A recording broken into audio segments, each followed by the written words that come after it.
రోమేలకు రాసిన పత్రికను చదువుతున్నాము. ఈ రోమా పత్రికలో ఈ దినాన్ని 15వ అధ్యాయం ధ్యానించుదాం. రోమేలకు 15వ అధ్యాయం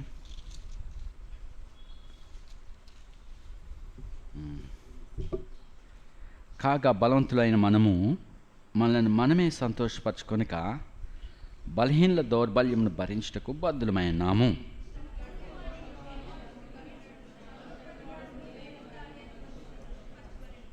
క్రీస్తు కూడా తను తాను సంతోషపరచుకోలేదు, కానీ నిన్ను నిందించు వారి నిందలు నా మీద పడిన అని వ్రాయబడినట్లు ఆయనకు సంభవించాను.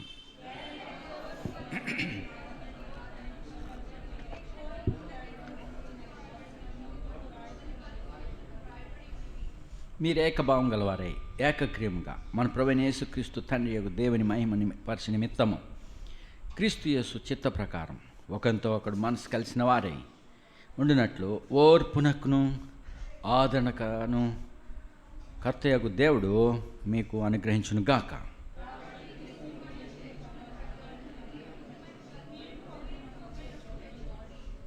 నేను చెప్పినదేమనగా, పితరులకు చేయబడిన వాగ్దానముల విషయంలో దేవుడు సత్యోదండి అని స్థాపించుటకును, అన్యజనులు ఆయన కనికరమును గురించి దేవుని మహింపరచుటకును క్రీస్తు సున్నతి గల వారికి పరిచారకుడాయను.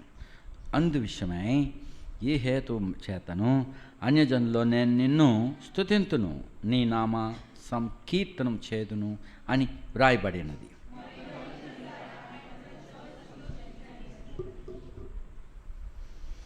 మరియు సమస్త అన్యజనులారా ప్రభుని స్తుతించుడి, సకల ప్రజలు ఆయనను కొనియాడుదురు కాక అనియు చెప్పి ఉన్నది.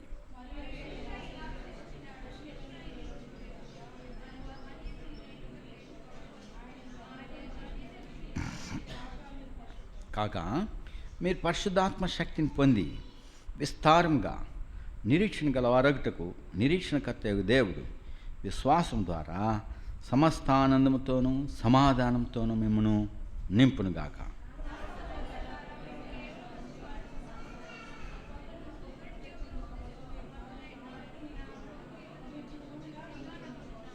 అయినను అన్యజనులు అను అర్పణ పరిశుద్ధాత్మ వలన పరిశుద్ధపరచబడి ప్రీతికరమగునట్లు నేను సువార్త విషయమై యాజక ధర్మం జరిగించుచు దేవుని చేత నాకు అనుగ్రహింపబడిన కృపను బట్టి అన్యజనుల నిమిత్తము యేసుక్రీస్తు పరిచారకునైతిని.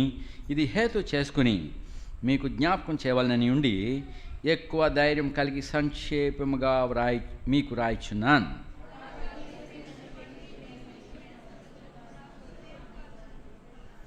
ఎలాగనగా అన్యజనులు విధేయులగునట్లు వాక్యం చేతను క్రియ చేతను గుర్తుల బలం చేతను మహత్కార్యముల బలం చేతను పరిశుద్ధాత్మ బలము చేతను క్రీస్తు నా ద్వారా చేయించిన వాటిని గుర్చే కానీ మరి దేని గురించి మాట్లాడ తెగింపను. కాబట్టి యెరూషలేము మొదలుకొని చుట్టుపక్కల ప్రదేశములందు ఇల్లూరికకు ప్రాంతముల వరకు క్రీస్తు సువార్తను పూర్ణముగా ప్రకటించున్నాను.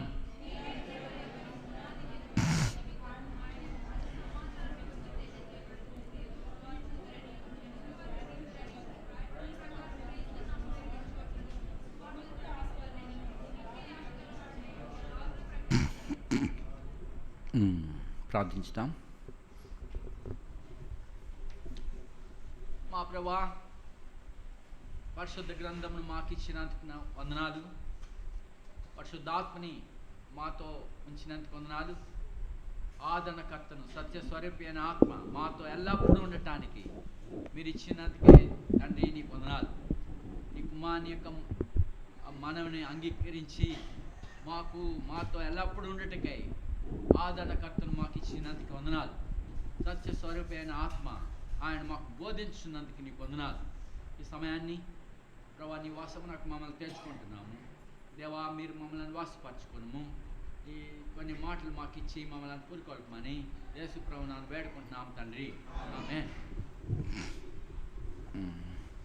ఇక్కడ పై అధ్యాయంలో మనం ఇవాళ ధ్యానించాము. ఏంటి సంశయాలు తీర్చుకోవటానికి వాదనలు పెట్టుకోవద్దని. సంశయం తీర్చుకోవాలంటే డిబేట్లు ఉంటాయి.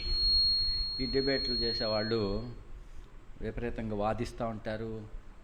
ఈ రాజకీయవేత్తలు కూడా ఏదైనా ఒక చట్టం, ఒక పరిపాలించేవాడు ఏదైనా చట్టం పుట్టిస్తే దానికి అనుకూలంగా మాట్లాడతారు, దానికి విరోధంగా కూడా మాట్లాడతారు. దానికి ఎంత కొట్లాడుకునేంత రీతిగా డిబేట్స్ చేసుకుంటూ ఉంటారు. అలాగే దేవుని వాక్యమును లేక అందులో ఉన్న సంశయాలు తీర్చుకుంటకై వాదనలు, విభేదములు, వాద్యాలు పెట్టుకోవద్దని ఇక్కడ అపోస్తలుడు చెప్తున్నాడు. అపోస్తలుడైన పౌలు మొదటి దినాల్లో తాను ప్రభు అయిన యేసుక్రీస్తు అతన్ని సంధించినాక, ప్రభు యొక్క ప్రత్యక్షత ఆయన పొందిన తర్వాత మరి ఇమీడియట్గా మరి తాను పొందిన ఆ ప్రత్యక్షతను గురించి యేసే క్రీస్తు అని ఆయన యూదుల మధ్య మరి గట్టిగా వాదిస్తూ మరి వాదించుచు తాను మరి ప్రభుని గురించి ప్రకటించినాడు. వాళ్ళతో వాదిస్తున్నాడు, మరి బలంగా దృఢంగా చెప్తున్నాడు. అలాంటి సమయాల్లో యూదుల వలన సంఘానికి కొంచెం కష్టం కలిగే ప్రమాదం వచ్చింది. చివరికి పౌలుని ఆ యొక్క గంపలో పెట్టి ఆ గోడ మీద నుంచి కిందకి దాటిచ్చేశారు. అపోస్తలులు కూడా చెప్పి ఇంతవరకునేమో సంఘాన్ని హింసించాడు, ఇప్పుడేమో ఆ సంఘానికి అనుకూలంగా మాట్లాడుతున్నాడు, లేక యేసే క్రీస్తు అని లేఖనముల ద్వారా మరి దృఢంగా తాను పొందిన ప్రత్యక్షతను బట్టి సాక్ష్యం ఇస్తున్నాడు. దీన్ని బట్టి పౌలుని చంపాలని యూదులు కక్షగట్టారు. అంతేకాదు సంఘంలో కూడా పెద్ద కలవరం వస్తుంది, బయట నుంచి మరి విరోధులు ఎక్కువ అవుతున్నారు. అందుకే అపోస్తలు నెమ్మదిగా తార్సుకు పంపేశారు. తార్సు పౌలు యొక్క ఊరు ఎవరు? తార్సే. తన ఇంటికి పంపేశారు. ఇంటికి వెళ్ళిన తర్వాత మరి ప్రత్యక్షత పొందినాక అప్పుడు కూడా ఏం చేస్తాడు? చూసింది చెప్పక మానడు, విన్నది చెప్పక మానలేడు. ఇది దేవుని వాక్యం అలాంటిది. దేవుని ప్రత్యక్షత కానీ మనం పొందితే చెప్పకుండా ఉండలేము. అలాగే అపోస్తలు కూడా కొట్టినా తిట్టినా చంపుతామని చెప్పినా వాళ్ళు మేము చూసిన దాన్ని విన్నదాన్ని చెప్పక, మేము కన్నవాటిని విన్నవాటిని మేము చెప్పకుండా మానలేమని చెప్పేశారు. అలాగే పౌలు కూడా తన సొంత ఊరిలో అలాగే దృఢంగా మాట్లాడుతుంటే బహుశా సొంత ఊరు గ్రామస్తులు ఏంట్రా నిన్న మొన్నట్రాక ఎలా తిరిగో, ఇప్పుడేమో ఎలాంటి ఇదో పద్ధతి పెట్టావా అని చెప్పి అక్కడ కూడా ఆయన్ని లైట్గా తీసుకున్నారు. ఇంక లాభం లేదనుకుని అరేబియాకి వెళ్ళిపోయాడు.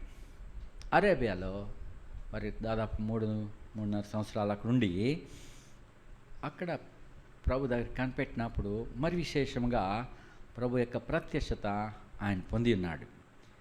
తర్వాత ఆయన మరి ఆత్మీయమైన రీతిగా తర్వాత బర్నబాతో కలిసి మరి అంత్యొక ప్రాంతాల్లోనూ, తర్వాత అంత్యొక సంఘం నుండి మరి సువార్త పరిచర్య కొరకు సంఘం మరి ఆయా స్థలాల్లో మిషనరీ జర్నీ చేస్తూ అనేక సంఘములను స్థిరపరుస్తూ మరి పరిచర్య చేస్తూ వచ్చినాడు. అనేక మంది ప్రభు తట్టు తిరుగుతున్నారు. ఇప్పుడు వచ్చిన సమస్య ఏంటంటే యూదులు అన్యజనులు మరి ప్రభు తట్టు తిరిగినారు. యూదులు ఏ సాంప్రదాయాల్లోంచి వస్తారు? యూదులు సాంప్రదాయాలు ఉంటాయి. వాళ్ళు ధర్మశాస్త్రం ప్రకారం జీవిస్తారు కదా, విశ్రాంతి దినాన్ని ఖచ్చితంగా పాటిస్తారు. మరి అలాగే ఆహారం తినే విషయాల్లో మరి అన్ని జంతువులు తినరు. ధర్మశాస్త్రంలో రాయబడిన ప్రకారం ఎలాంటివి తింటారు? పవిత్ర జంతువులు అనగా ఎద్దు, ఆవు, మేక, గొర్రె, నెమరేసేవి, అలాగే చేపల్లో పొలుసున్నవి, పొలుసు లేని వాటిని తినకూడదు. అలాగే పక్షుల్లో ఎలాంటివి తినాలో, ఎలాంటివి అపవిత్రమైనవో మరి లిస్ట్ ఉన్నది. మరి ఏది పవిత్రమో ఏది అపవిత్రమో వాళ్ళు బాగా వాళ్ళకి బోధింపబడేది. సో వారికి యాజకులు, లేవీలు వారి గోత్రాలన్నిట్లో దేవుడు చెదరగొట్టి లేవీల ద్వారా లేక యాజకుల ద్వారా ధర్మశాస్త్రాన్ని ప్రజలు తెలుసుకునేవారు. ఇది తినొచ్చా, ఇది తినకూడదా, ఏది తినాలి, ఏది తినకూడదు. ఏ రోజున మనం ఎలా ఉండాలి అని వారు కొన్ని నియామక దినాలని, ఆహార పదార్థాలు తినే దాని గురించి, తర్వాత ఎట్లా ప్రవర్తించాలి, చనిపోతే ఏం చేయాలి, ఇలాంటి పద్ధతులన్నీ మరి ఆ లేవీయులు ప్రతి గోత్రంలో వాళ్ళకి బోధించేటివారు. వారి నోటి మాటను బట్టి ధర్మశాస్త్రాన్ని ఎరిగిన వారై మరి ప్రజలు నేర్పింపడుతూ ఉండేవారు. మరి యూదులు ఇప్పుడు మరి వారికైనాను అన్యజనులైనను రక్షణ పొందటానికి దేవుడు తన సొంత కుమారుని ఇచ్చాడు. ఎవని గురించి ఈ ధర్మశాస్త్రం నేర్పిస్తున్నాడో, ఎవని గురించి గ్రంథము, ఈ లేఖనాలన్నీ ధర్మశాస్త్రము, కీర్తనలు, ప్రవక్తల గ్రంథములు ఎవరి గురించి సాక్ష్యిస్తున్నాయి? ఈ పరిశుద్ధ లేఖనాలు యేసుని గురించి సాక్ష్యిస్తున్నాయి. సో మరి ఇవన్నీ బలులేమి, శుద్ధి ఏమి, దినాలేమి, వీటన్నిటిని గురించి పరిశుద్ధతను తీసుకుని వచ్చేయటానికి మరి తన దేవుని యొక్క గుణాన్ని చూపిస్తూ మరి తను అసలైన వాస్తవమైన దాన్ని గ్రంథము చూపిస్తూ ఉంది, సాక్ష్యం ఇస్తుంది. కాబట్టి ఇప్పుడు అసలైన ఆ యొక్క నమూనా మరి వాస్తవ రూపంలోనికి వచ్చింది. యేసు ప్రభు ఆయన వాస్తవ రూపంలో ఉన్నవాడు. మరి ఇప్పుడు యేసు ప్రభు మరి ఆయన ఇవ్వబడ్డాడు. మరి యూదులకైనను అన్యజనులకైనను మొట్టమొదటి నుంచి మనం చదువుతున్నాం రోమేలికి రాసిన పత్రికలో, యూదులైనను గ్రీస్ దేశస్తులైనను విశ్వసించే వారికి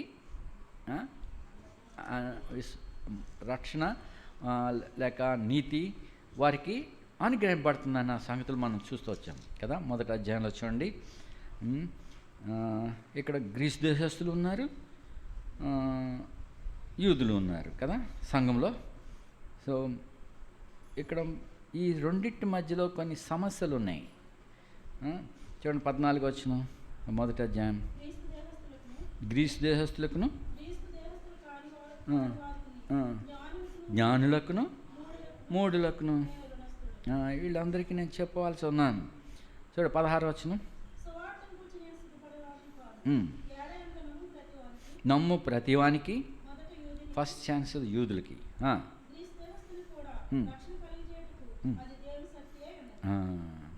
సో నమ్మేవాడికి వాడు ఫస్ట్ యూదులు, తర్వాత అన్యజనులు. మరి విశ్వసించే వాళ్ళకి రక్షణ కలగచేసే దేవుని శక్తి అది. మరి యూదులైనా సరే రక్షణ పొందాలి అంటే యేసుక్రీస్తు ప్రభువుని దేవుడు పంపాడు. ఆయన ప్రతి మనిషిని కొరకు శిలువలో ప్రాయశ్చిత్తం చేసినాడు. ఆయన చనిపోయాడు, ఆయన సమాధి చేయబడ్డాడు. తండ్రి అనే దేవుడు ఆయనని మృతుల్లో నుండి లేపి ఉన్నాడు. ఇప్పుడు ఆయన సజీవుడై తండ్రి కుడిపార్శ్వన మనందరి కోసం ప్రాయశ్చిత్తం చేయుచూ ఉన్నాడు. మరి నిత్యము విజ్ఞాపన చేస్తున్నాడు. మరి ఇది వాక్యము పరిశుద్ధాత్ముడు ఇచ్చిన సాక్ష్యం. మరి ఆయన సజీవుడు. మరి ఇది విశ్వసించేవాళ్ళు మొదట యూదులు, వాళ్ళకి దేవుని శక్తి కలుగుతుంది, అనగా రక్షణ కలుగుతుంది. వాళ్ళు మాత్రమే కాదు, అన్యజనులు కూడా విశ్వసించే వాళ్ళకి రక్షణ అయినది. విశ్వసించే వారికి నీతి కూడా ఇవ్వబడుతుంది. చూడు, యూదులైనా అన్యజనులైనా భేదం లేదు. చూడండి 2వ అధ్యాయంలో ఈ విషయాలు మళ్ళా జ్ఞాపకం చేస్తున్నాను. 2వ అధ్యాయం 1వ వచనం, నువ్వు యూదుడు అయినా అన్యజనుడు అయినా సరే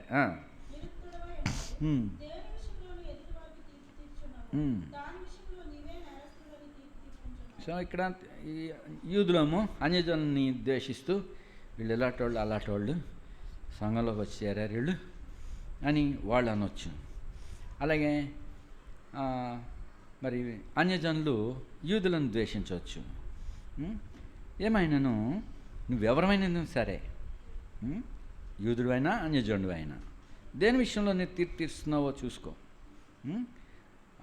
అలా అంటున్నా నువ్వు కూడా అలాంటి చెడ్డ పనులే చేసి ఉండొచ్చు. అయితే ఇక్కడ చూడు 7వ వచనం, ఉమ్. ఓపికగా చేయొచ్చు. సత్క్రియలను ఓపికగా చేయొచ్చు.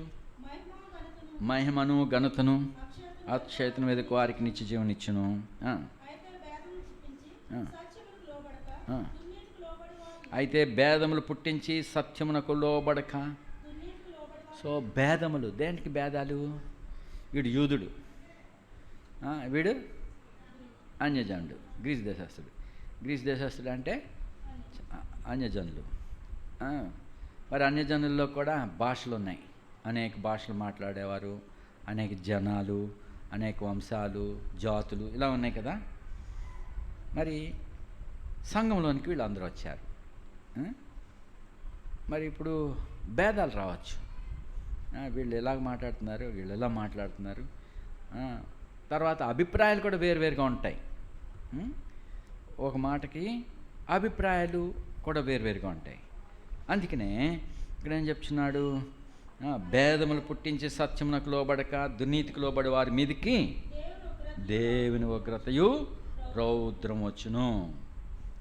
దుష్కార్యం చేయు ప్రతి మనిషిని ఆత్మకు మొదట యూదునికి గ్రీసు దేశస్థునికి కూడా శ్రమయు ఇక్కడ పక్షపాతం లేదు.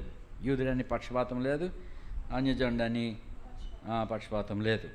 అయితే దుష్కార్యం చేయు ప్రతి మనుషుడు, వాడు ఎవడైనా సరే, వాని ఆత్మకి మొదట యూదునికి గ్రీసు దేశస్థునికి కూడా శ్రమయు వేదనయు.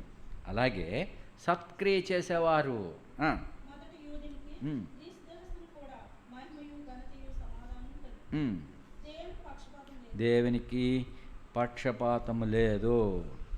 మరి యూదుడైనా అన్యజనుడైనా చూడండి, 3వ అధ్యాయంలో కూడా ఇప్పుడు ఇక్కడ యూదులకి ఏమి తక్కువ చేయట్లేదు, కానీ అన్నిట్లోనూ వాళ్ళకి అధికమే. 3వ అధ్యాయం ఒకటి వచనం. అట్లయితే యూదునికి కలిగిన గొప్పతనమేమి, సున్నత వలన ప్రయోజనమేమి, ప్రతి విషయమందును అధికమే. మొదటిది దేవోక్తులు యూదులకు మొదటిది దేవోక్తులు యూదుల పరము.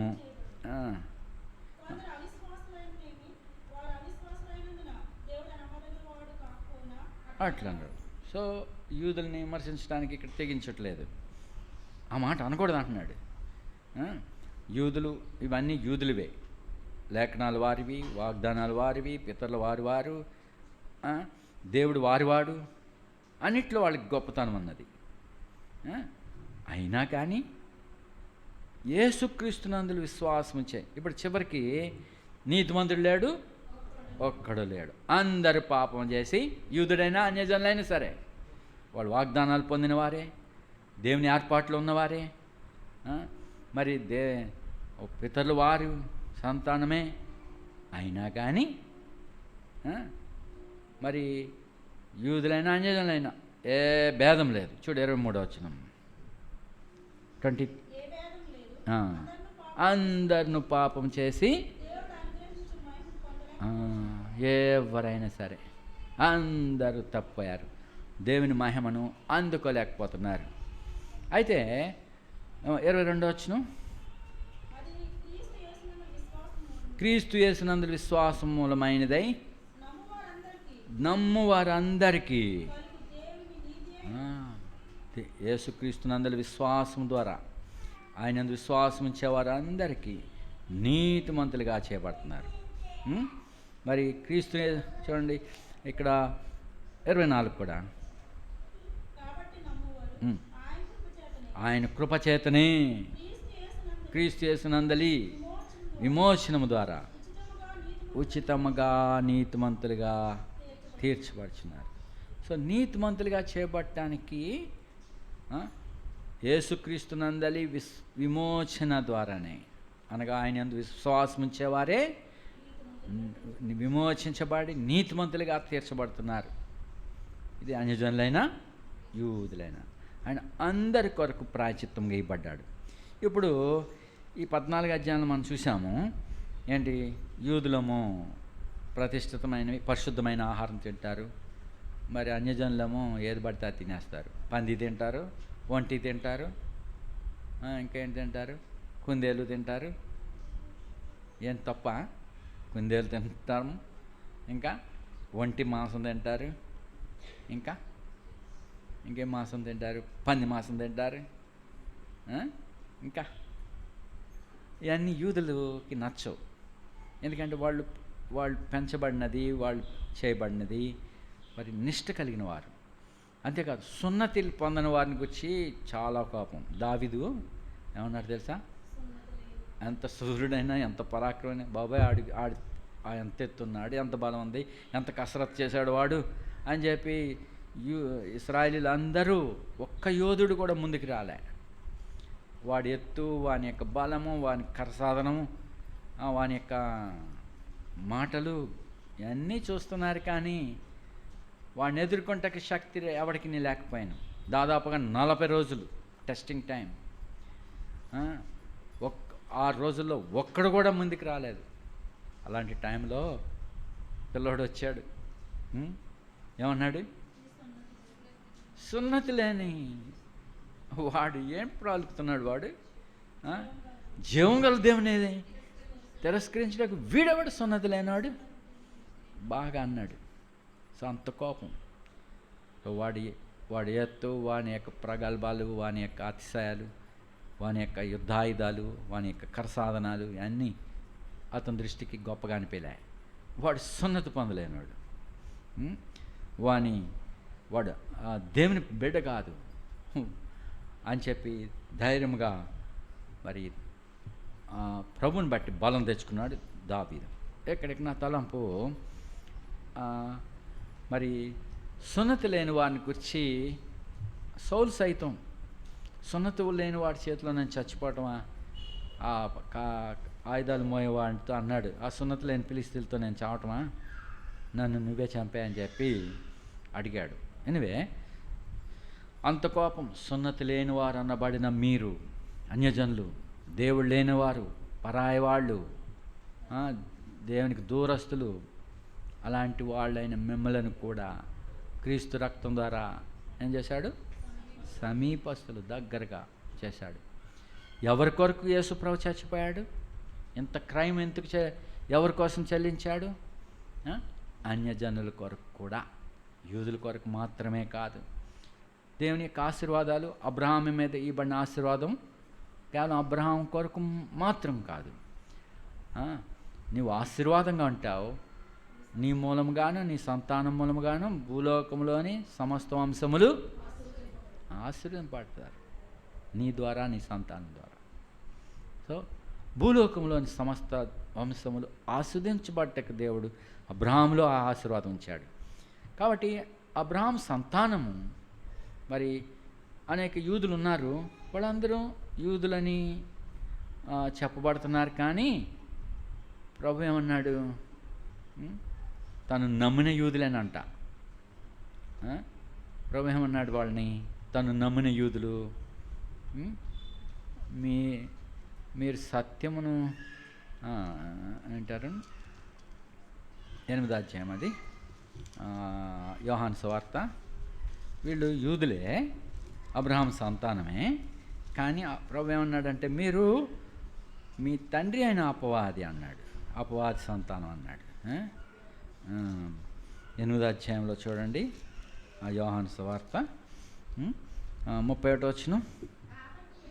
కాబట్టి యేసు తను నమ్మిన యూదులతో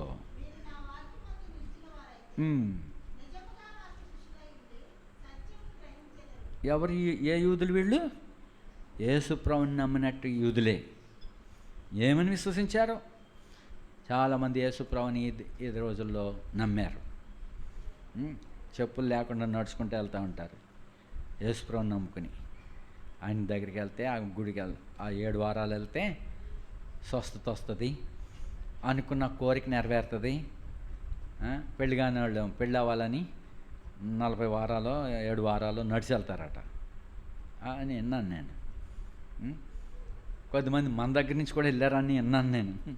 పెళ్ళి అవ్వట్లేదని చెప్పి అక్కడికి కూడా వెళ్ళారంట, ఎవరో తీసుకెళ్ళారు. సంతానం లేదని చెప్పి అలాంటి స్థలాలకు వెళ్ళారు. వాళ్ళు నమ్మారు. చాలామంది రోగులు 7 వారాలు నడిచి వెళ్తే స్వస్థత వస్తుందని.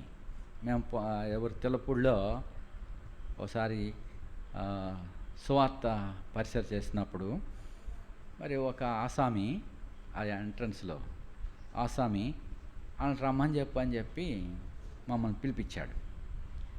మనిషి వచ్చాడు, అయ్యా మా రైతు రమ్మంటున్నాడు రండి అని పిలిచాడు. అప్పుడు యోహాను గారిని ఇంకో ఎవరు ఇద్దరు బ్రదర్స్ని తీసుకుని ఆ ఇంటికి వెళ్ళాం. ఏమో సువార్త ఇంటానికి పిలిచాడేమో, ప్రార్థన చేయటానికి పిలిచాడేమో, మీరు పాటలు పాడుతూ ఉండండి, ముందుకెళ్ళండి, ఇంకొకళ్ళు అక్కడికి వెళ్ళి వాక్యం చెప్పండి అని చెప్పి వాళ్ళని సాగనంపి ఆ ఇంటికి ఈ బ్రదర్స్ని తీసుకుని వెళ్ళాను. ఆయన వెళ్ళిన తోడనే ఏమండే ఆయన పక్షవాతం వచ్చింది. పక్షవాతం వచ్చి మంచం మీద పడి ఉన్నాడు. ఆయన అన్నాడు, ఏమండే ఎంతమందితో ఇలా మోసం చేస్తారని మీరు అని అడిగాడు. ఏమయ్యా ఏం మోసం అయింది నీకు అని చెప్పి మేము సువార్త ప్రకటిస్తాకి ప్రయత్నిస్తున్నాం. ఆయన మమ్మల్ని మాట్లాడనివ్వలేదు. ఏమండి 7 వారాలు రమ్మన్నారు, ఎంతో కష్టపడి వెళ్ళాను, తర్వాత నాకేమీ బాగోలేదు, నేను డబ్బులు ఇచ్చాను, సందా వేసుకున్నాను, అన్నీ చేశాను, నాకు బాగోలేదు. పాస్టర్ గారిని అడిగితే నీకు విశ్వాసం లేదు అన్నారు, నాకు ఏం బాగాలేదు, ఇక మీదట ఇలా మోసాలు చేయకండి, వెళ్ళిపోండి అని చెప్పి పోమన్నాడు. ఇంక మేము వాకింగ్ చెప్పడం లేదు. అతను ఎంత పని చేశారు, వాళ్ళు విశ్వాస భ్రష్టులుగా చేసేసారు. మరి అనేక మంది విశ్వాస భ్రష్టులు అవుతున్నారు దుర్బోధల వలన, దయ్యముల బోధల వలన, ఇలాంటి మోసగాళ్ళ వలన. మరి దేవుని వాక్యం వినకుండా ఇలాంటి దుర్బోధకులు అనేకుల భ్రష్టులుగా చేర్చున్నారు. కాబట్టి మరి కొంతమంది నమ్ముతున్నారు, అలాగే వాళ్ళు అనుకున్నట్టుగానే జరవేరుతున్నాయి. సంతానం లేని వాళ్ళకి దేవుడు వాళ్ళని వాళ్ళ టైంలో వాళ్ళకి ఇచ్చి ఉంటాడు. కాబట్టి ఎందుకు సంతానం వచ్చింది? అక్కడికి వెళ్ళాను కాబట్టి వచ్చింది. వాళ్ళకి టైం వచ్చింది, పెళ్ళి అయింది. ఎందుకు వచ్చింది పెళ్ళి? అక్కడికి వెళ్ళాను కాబట్టి. వాళ్ళు నలుగురికి చెప్తారు. సో ఇలాగనే తను నమ్మిన యూదులు చాలామంది ఉన్నారు. ఆయనతో వెళ్తే ఇది లాభం కలుగుతుంది, స్వస్థతలు ఉంటాయి, ఆయనతో వెళ్తే వాళ్ళు పొందారు. నిజమే, ప్రభు ద్వారా ఆహారం పొందారు, ప్రభు ద్వారా స్వస్థత పొందారు. ప్రభు మరి నిజముగా క్రీస్తు అయి ఉంటాడు అనుకుని నమ్మారు. కానీ వారిలో దేవుని వాక్యం నాకు స్థలం లేదు. మీరు నా వాక్యం అందు నిలిచిన వారైతే నిజముగా నాకు శిష్యులైండి, సత్యమును గ్రహించేదరు అంటే అప్పుడు సత్యం మిమ్మల్ని స్వతంత్రులుగా చేయనంటే వాళ్ళు ఏమంటారు? 33లో మేము అబ్రహాం సంతానం. వాళ్ళకి వాక్యం తెలుసా? లేఖనాలు చేసా? వాళ్ళకి లేఖనం తెలుసుంటే న్యాయాధిపతుల కాలంలో ఏం సంభవించింది? వారు ధర్మశాస్త్రాన్ని విసర్జించినాక అన్య దేవతలు తట్టు తిరిగినప్పుడు వాళ్ళు ఎవరికి దాసులు అయినారు? అది తెలీదా వీళ్ళకి? అంటే వారు లేఖనాలు చదువుట్లేదు, దేవుని వాక్యాన్ని చదువుట్లేదు, కీర్తనలు చదువుతలేదు, ప్రవక్తల గ్రంథాల్లో జరిగిన సంగతులు మరి నెబుకద్నెజర్ టైంలో వాళ్ళు దాసులు కాలేదా? వీళ్ళకి వాక్యం తెలియదు. అందుకే వాళ్ళు అంటారు మేము అబ్రహాం సంతానం, మేము ఎవరికి దాసులు లేదు.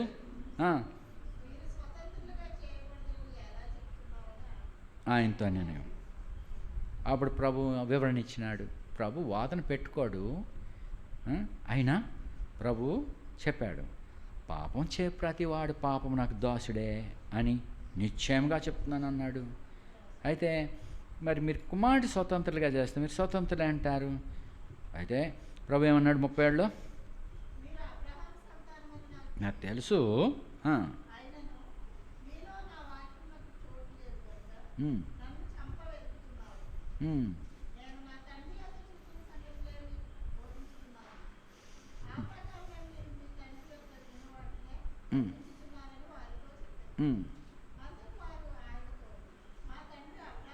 మా తండ్రి అబ్రహాం. అబ్రహాం పిల్లలైతే మీరు ఏం పని చేస్తారు? అబ్రహాం చేసిన పనులు చేస్తారు. అబ్రహాము మరి నా దినాన్ని చూడాలని ఆశించాడు, చూశాడు, ఆనందించాడు. మరి మీరేంటి అబ్రహాము పిల్లలు అని చెప్పుకుంటున్నారు? అయితే ప్రభు ఏమన్నాడంటే మీరు మీ తండ్రి అయిన అపవాది సంబంధులు. వాడు ఆది నుండి నరహంతకుడు, అబద్ధికుడు, వేషధారి, ఇలాంటివి అన్నీ చెప్పి మీ తండ్రి స్వభావాన్ని అనుసరిస్తున్నారు. అబ్రహాం పిల్లలు కాదు వీళ్ళు.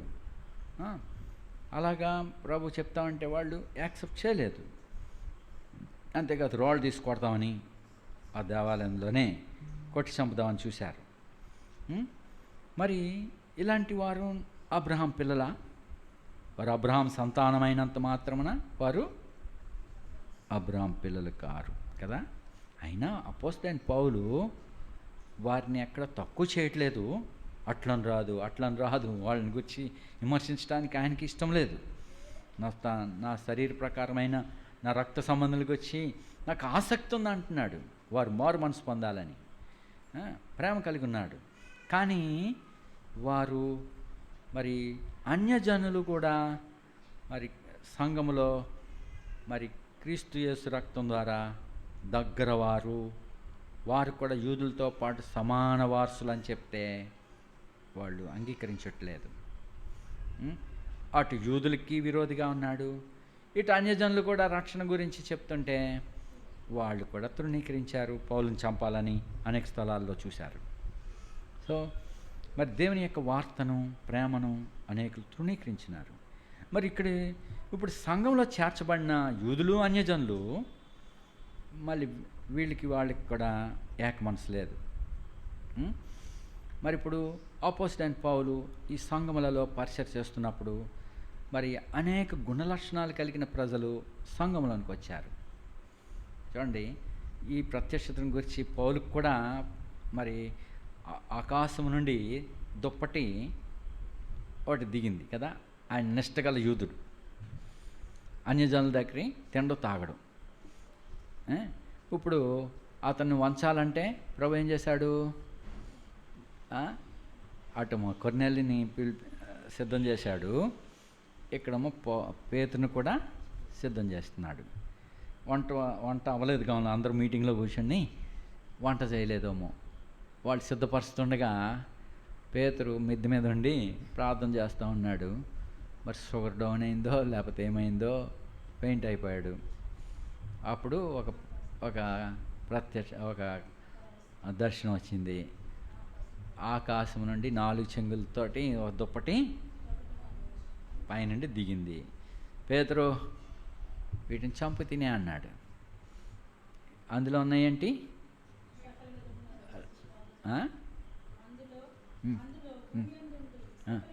సకల విధములైన చతుష్పాద జంతువులు, ప్రాకు పురుగులు, ఆకాశ పక్షులు ఉండెను.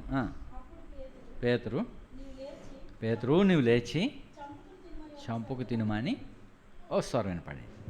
సో ఇప్పుడు పేతురు ఏమన్నాడు? వద్దు ప్రభువా, నిషిద్ధమైనది ఎప్పుడును ఎప్పుడు తినలేదు ప్రభువా, నిషిద్ధమైనది అపవిత్రమైనది నేను తినలేదు.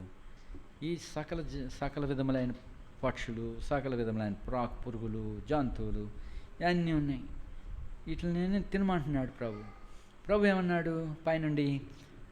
దేవుడు పవిత్రం చేసిన దాన్ని నిషిద్ధమైన దానిగా ఎంచవద్దు.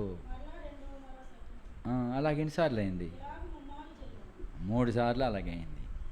సో ఈ నిష్ఠ, ఈ యూదుల యొక్క గుణాన్ని అక్కడ ప్రభు తీసివేయటానికి పేతుర్ని సంధించినాడు ప్రభు. ఇక్కడ అలాగే పౌలుని కూడా ప్రభు సంధించాడు. వీరు ప్రత్యక్షత కలిగి ఉన్నారు, సంఘ ప్రత్యక్షత. మరి ఇప్పుడు సంఘ ప్రత్యక్షతను వారు ఎరిగినాక మరి సంఘంలో అనేక విధములైన ప్రజలు ఉంటారు. యూదులు ఉంటారు, గ్రీస్ దేశస్తులు ఉంటారు, ప్రవాసీలు ఉంటారు, యోధ మత ప్రవిష్టులు ఉంటారు, ఇంకెవరు మకబీలు, లేకపోతే ఇంకెవరెవరో పేర్లు ఉన్నాయి కదా, ఎన్నో జాతుల వారు ఆ మొదటి దినాన్ని మారు మనసు పొందారు కదా పేతురు ప్రకటించినప్పుడు. మరి ఆయా మతాల వాళ్ళు, ఆయా ప్రాంతాల వాళ్ళు, వాళ్ళ యొక్క పద్ధతులు, మరి సంఘంలోనికి వచ్చిన వాళ్ళు ఎలా ఉంటారు? మరి వివాహాలు అవ్వాలా.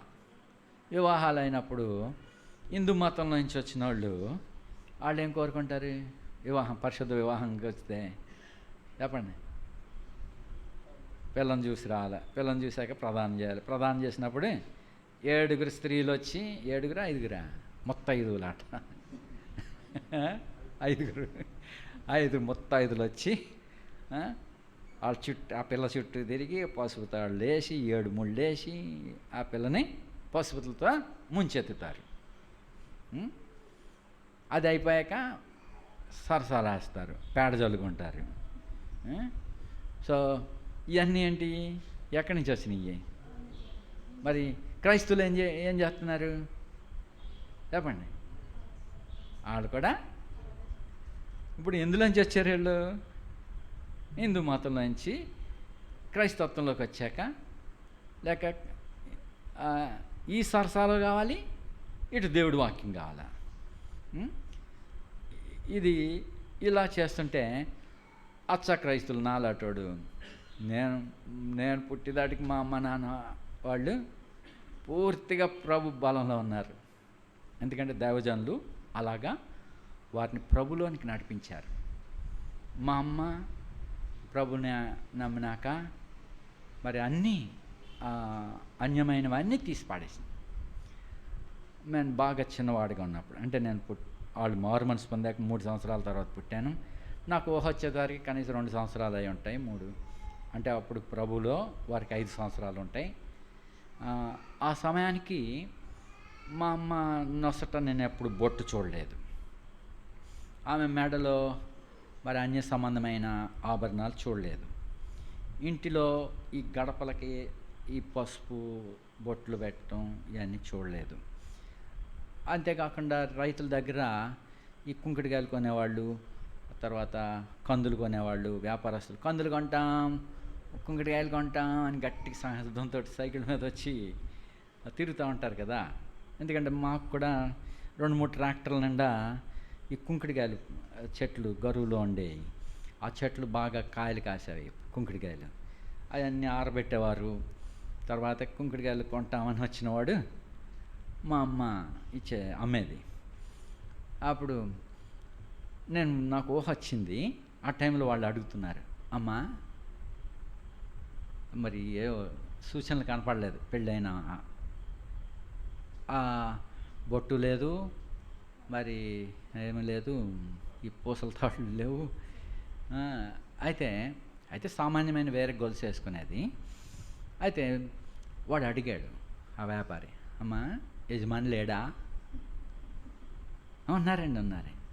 మరి ఏటమ్మా బొట్టు లేదు, తాడు లేదు అంటే, మేము ప్రభుని నమ్ముకున్నామండి, ప్రభు మమ్మల్ని రక్షించాడు, యేసుక్రీస్తు ప్రభు మన పాపములన్నిటి కొరకు ప్రాయశ్చిత్తం చేశాడు, ఆయన శిలువలో మనందరి కొరకు ప్రాయశ్చిత్తం చేసి చనిపోయాడు, ఆయన సమాధి చేయబడ్డాడు, తిరిగి లేచినాడు, ఇప్పుడు ఆయన సజీవుడకు దేవుడు, ఆయన అందరినీ రక్షిస్తాడు, మీరు కూడా నమ్మండి అయ్యా అని చెప్పేది. ఆ రోజు ఏదో డబ్బులు ఇచ్చాడు, ఏదో అమ్మినాక డబ్బులు ఇచ్చాడు. అది నేను కావాలని లాక్కున్నాను. మా అమ్మ ఇంక సువార్త చెప్తుంది. ఈలోగా అదన్నీ ఇప్పుడే అమ్మింది. ఆ డబ్బు రూపాయలు కదా, అది 100 రూపాయలే ఎంతో ఉండింది ఆ రోజుల్లో. అది ఈ రోజుల్లో 10,000 రూపాయల ఖరీదు కావచ్చు. ఎన్నో బస్తాలు వాడికి కొనుక్కున్నాడు. ఇప్పుడు ముక్కలు చేసి పెట్టాను. నాకు అది గుర్తు అనమాట. ఆడు ఇంకా వెళ్ళలేదు. అరే ఇలా చింపేసావంటున్నానా అని చెప్పి నన్ను వింతగా చూశారు. అప్పటి వరకు నాకు జ్ఞాపకంలో ఉంది. నేను చింపేసిన ఆ డబ్బు గుర్తుగా ఉంది నాకు. ఆ రోజు మా అమ్మ సువార్త చెప్తా ఉండగా నేను చేసిన పని ఇది, కూర్చుని చింపేశాను. సో ఆ రోజున ఏం మాట్లాడిందో నాకు ఇప్పటికి జ్ఞాపకం ఉంది. అంటే నేను ఇంకా చిన్నవాడిని, డబ్బులు చింపేసే వయసు నాకు జ్ఞాపకం ఉన్నది. నేను అబద్ధం ఆడట్లేదు. కాబట్టి మరి వారు ప్రభులోనికి నడిపించబడ్డాక ప్రభు కొరకు సాక్షులుగా అన్య సాంప్రదాయములన్నింటిని విడిచిపెట్టి ప్రభులో బలంగా వారు పెంచబడ్డారు. మార్టిన్ గారు మరి మాటికి వచ్చి మరి దేవుని వాక్యాన్ని ప్రకటిస్తుండేవారు. దైవ క్రమము లేఖనాలు వివరించినప్పుడు అన్యమైనవన్నిటిని వారు విసర్జించినారు. మరి దీపావళి రోజు వచ్చేది. ఆ దీపావళి వచ్చినప్పుడు మీటింగ్లు ఏమి ఉండవు కదా, మా నాన్నగారు ఇంట్లోనే ఉండేవాడు. మా నాన్నగారు ఫ్యాన్ ప్రేయర్ అనేవాడు. ఈలోగా సాయంత్రం అయ్యేసరికి బయట డబ్ పెద్ద పెద్ద లైట్లు వచ్చేవి, మతాబాయిలు, స్విచ్ బోర్డులు. మాకు కొట్టుకుని చూడాలని. కనీసం ఒక మతాబి కొనలేదు, ఒక ఏమంటారు దాన్ని, కాకరపోతులు ఇలాంటివి ఏం కొనలేదు. మా పక్క వాళ్ళందరూ ఓ ఉన్నతంగా కేరింతలు కొడుతూ అలా చేస్తూ ఉండారు. మేము ప్రార్థనలో ఉండాలి. సో కనీసం అది చూచుటకు కూడా మాకు ఛాన్స్ లేదు. మరి అప్పుడు నేను దొంగతనంగా ఎక్కడో కొనుక్కునేవాడిని, చేసేవాడిని. అలాంటి పనులు పిల్లలు చేయకూడదని నేనే కొనేసేవాడిని. పేపర్ తెచ్చేవాడు, మతాబుల పిల్లలు చూసుకుంటారండి అని తెచ్చేవాడు. సో ఎనివే, అన్య సాంప్రదాయాల నుండి వేరు చేయబడ్డాం. ఇప్పుడు హిందూ మతంలోంచి క్రైస్తత్వంలోనికి వచ్చాక, క్రీస్తులోనికి వచ్చాక దైవజనులు ఏ క్రమాన్ని అయితే నేర్పిస్తూ వచ్చారో ఆ క్రమంలో మరి అనుసరించాల్సి వచ్చింది. మరి మా అక్కలు వివాహ వయసులో వచ్చినాయి. భక్సింగ్ గారి ద్వారా మరి పెద్దక్క వివాహం జరిగింది. అప్పుడు కూడా ఏ అన్య సాంప్రదాయాలు వాళ్ళు చేయలేదు. పెండ్లి కుమార్తెగా చేసినప్పుడేమి, పెళ్ళైన తర్వాత ఏమి, ఏ అన్యమైనవి వాళ్ళు చేయలేదు. తర్వాత మా చిన్నక్క, మా అన్నయ్య వాళ్ళిద్దరు వివాహము ఒక దినాన్నే చేశారు. అది నిర్ణయించారు. దినం నిర్ణయించినప్పుడు మరి అన్యజనుల భాష ఏంటి? ముహూర్తం ఎప్పుడు పెట్టారు అబ్బాయి? ముహూర్తం. సరే, ముహూర్తం పెట్టారు, ఓ డేట్ ఇచ్చారు. ఇది జూలై నెల అనుకుంటా, ఆషాఢంలోనే వాళ్ళు పెళ్ళి చేశారు. మా తండ్రి కొన్ని పెండ్లి రేఖలు తీసుకుని పర్సనల్గా బంధువుల దగ్గరికి వెళ్ళి ఆహ్వానించాలి కదా. వాళ్ళ దగ్గరికి వెళ్ళినప్పుడు ఎప్పుడెట్టారా ముహూర్తం అని అంటే, పెళ్ళిళ్ళు కుదిరిని, పెద్దవాడికి పలానా ఊరు అమ్మాయిని, పలానా వాళ్ళ అమ్మాయి, అన్నమ్మకము హరిబాబు, మా అది రత్తాలమ్మ కొడుకు, అట్లా ఎప్పుడు పెట్టారు ముహూర్తం అని సంతోషం, శుభం. ఎప్పుడు ముహూర్తం పెట్టారు అని అడిగారట. అడిగితే ఇదే ఈ నెలలోనే పలానా రోజుని వాళ్ళు ఇమీడియట్గా ముహూర్తం రేపు చూశారు. అయినా ఆషాఢంలో పెడతాం ఏంటి? సరే, క్యాలెండర్లో వాళ్ళకి కనపడింది. ఆ రోజు నల్ల చుక్క ఉంది. ఏంటది? అమావాస్య. మాటినికి బుద్ధి లేకపోతే నీకన్నా బుద్ధి లేదురా? అప్పుడు పెళ్ళిళ్ళు అంటే అసలు వ్యవసాయ పనుల టైం ఇది. ఈ మాటినికి బుద్ధి లేదు, నీకు బుద్ధి లేదు. అలాంటి పెళ్ళి ఆ రోజా పెడతాం, ముహూర్తాలు పెడతాం తెలుసా అసలు మీకు అని చెప్పి వాళ్ళు ఏదో దుర్భాషలాడి మేము వస్తాం అంటే మేము పెళ్ళి రాము అని చెప్పి అన్నారు. కానీ వస్తారు. కానీ వాళ్ళు అన్నట్టుగానే ఏమైంది తెలుసా? పెద్ద ముసురు పట్టింది. 3 రోజులు ముసురు. ఎనివే, ఆ దినమైన ప్రభు నామము నిమిత్తం దినాలు లక్ష్య పెట్టలేదు. అమావాస్య అని, లేకపోతే మంచి రోజు, దుర్ముహూర్తం, ఈ రోజుల్లో ఎందుకు చూస్తున్నారు? అది సమర్పణతో కూడిన అలాంటి క్రమాన్ని నేర్పించడానికి దేవుడు ఆత్మ దైవజనుని ప్రేరేపించింది. ఇప్పుడు నేను ఈ మాటలు మీతో చెప్పగలుగుతున్నాను. ఆ రోజున వాళ్ళు శ్రమపడి ఉంటే శ్రమపడి ఉండుగాక. కానీ నేటి దినాల్లో మరి ఇంకా క్రైస్తులు అన్నవారు ఈ ముహూర్తాలు అవి ఇవి చూసుకుని పనిచేస్తున్నారు. అలాగే యూదులైన వారు పలానా రోజు, పలానా అమావాస్య, లేక న్యూ మూన్ డే, లేకపోతే ఏమంటారు పున్నమి, ఇలాంటి రోజులు చూసుకుంటున్నారు. అలాగే అన్యజనులు వాళ్ళ యొక్క దినాలు చూసుకుంటున్నారు. కాబట్టి ఇంతకీ ఇక్కడ ఏం చెప్తున్నాడు? ఒకడు ప్రభు కొరకు తినుట మానుతున్నాడు, ఒకడు ప్రభు నామ నిమిత్తాన్ని మంచి అని చెప్పి తింటున్నాడు. తినేవాడు తినని వాడిని విమర్శించవద్దు, తినేవాడు తినని వాడిని విమర్శించవద్దు. అలాగే ఒకడు ఒక దినాన్ని ప్రభు కొరకు లక్ష్య పెడుతున్నాడు, ఒకడు అన్ని దినాలు నాకు ఒకటి అనుకుంటున్నాడు. వాళ్ళని వీళ్ళని ఏం అనొద్దు, కానీ అందరి కొరకు ప్రభు, ఒక్క ప్రభు అందరి కొరకు. చూడు 9వ వచనం, 14:9.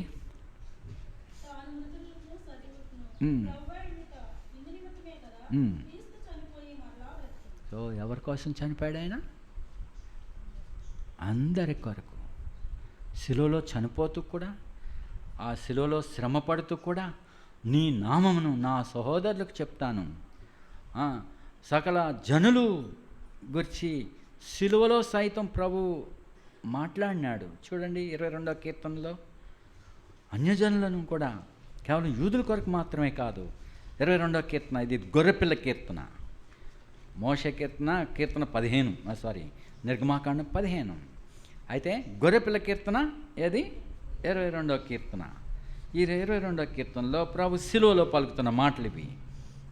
లేక సిలువలో ఆయన హృదయ ధ్యానం, సిలువలో ఏం హృదయంలో మాట్లాడుతున్నాడో, ఏమని ప్రార్థన చేస్తున్నాడో మనకైతే తెలియదు. కానీ కీర్తనలో ఆయన ఏమి ప్రార్థిస్తున్నాడో హృదయంలో కీర్తనలు చెప్తున్నాయి. కీర్తనలు ధర్మశాస్త్రమును, కీర్తనలు ప్రవక్తల గ్రంథములు నన్ను గురించి సాక్ష్యం ఇస్తున్నాయి అన్నాడు ప్రభు. కాబట్టి మనం లేఖనాలు చదువుతున్నప్పుడు ప్రభుని గురించిన సాక్ష్యము లేఖనాల్లోంచి చూడాలా. 22వ కీర్తన ఏమన్నాడు? 23వ వచనంలో 22-23, నీ నామమును సమాజం మధ్యన నేను స్తుతించుతును.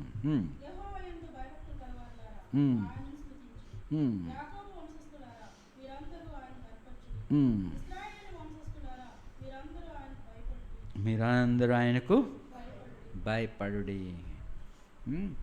తర్వాత 27వ వచనం, భూదిగంతముల నివాసులందరూ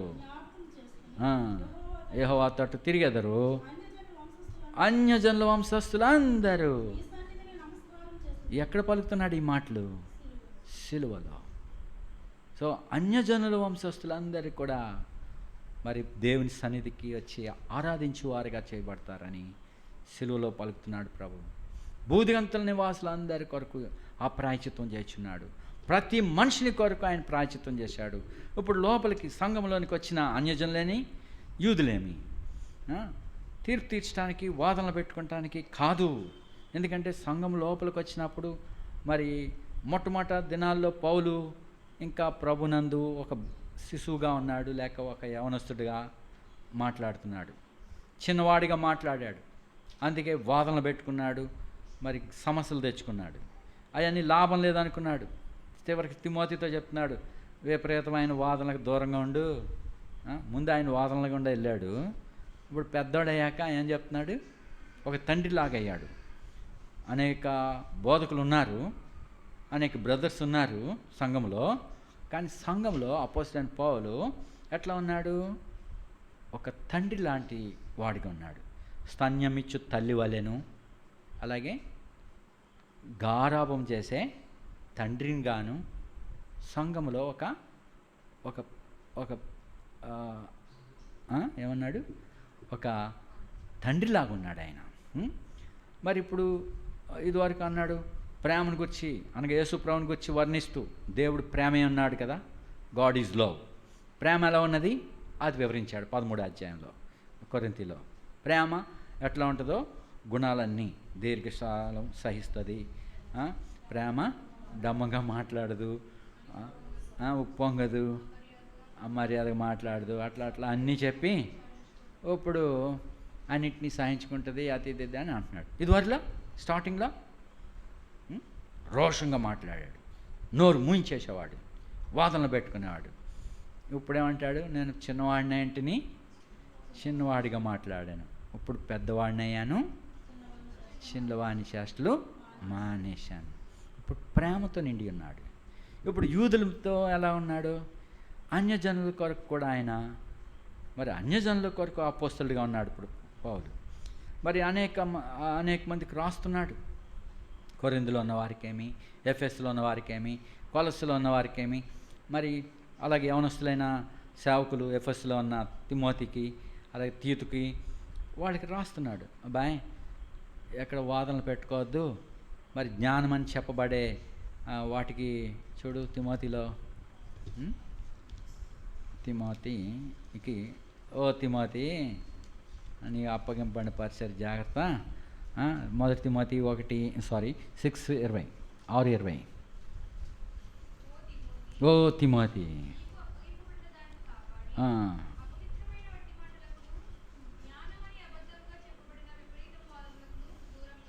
దూరంగా ఉండు. తను అలాగ ఉండినాడు, అవన్నీ నిష్ప్రయోజనం అని ఎరుగున్నాడు. తర్వాత 21.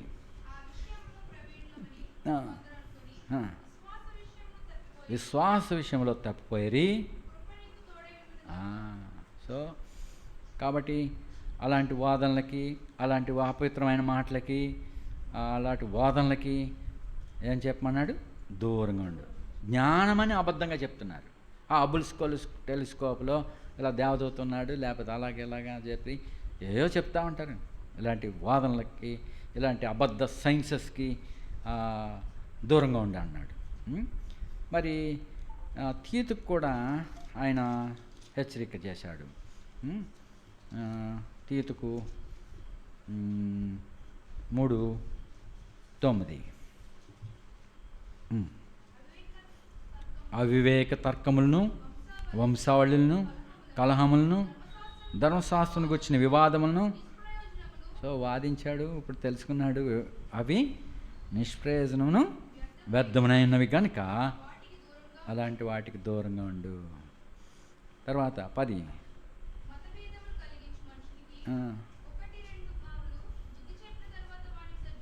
విసర్జించు.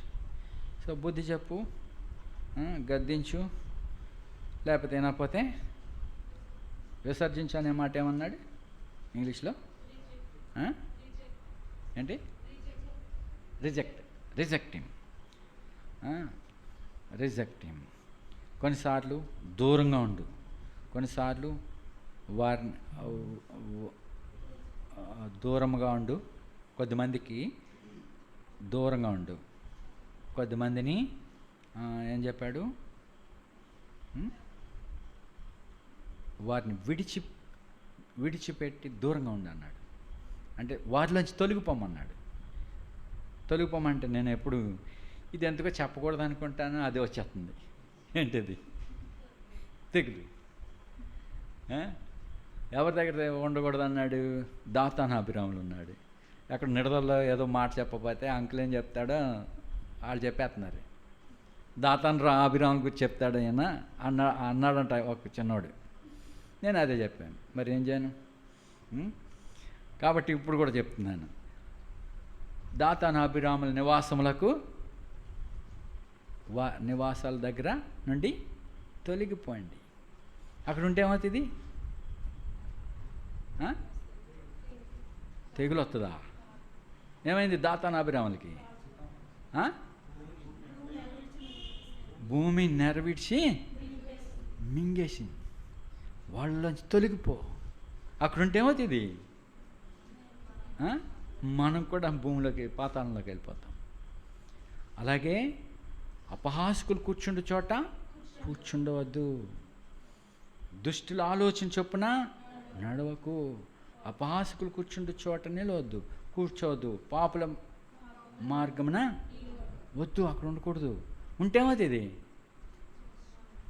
ఉంటే ఏమవుతుంది? వాక్యం చెప్తుంది. ఉంటేమవుతుంది? కరోనా వచ్చిన వాడితో ఉంటే ఏమవుతుంది?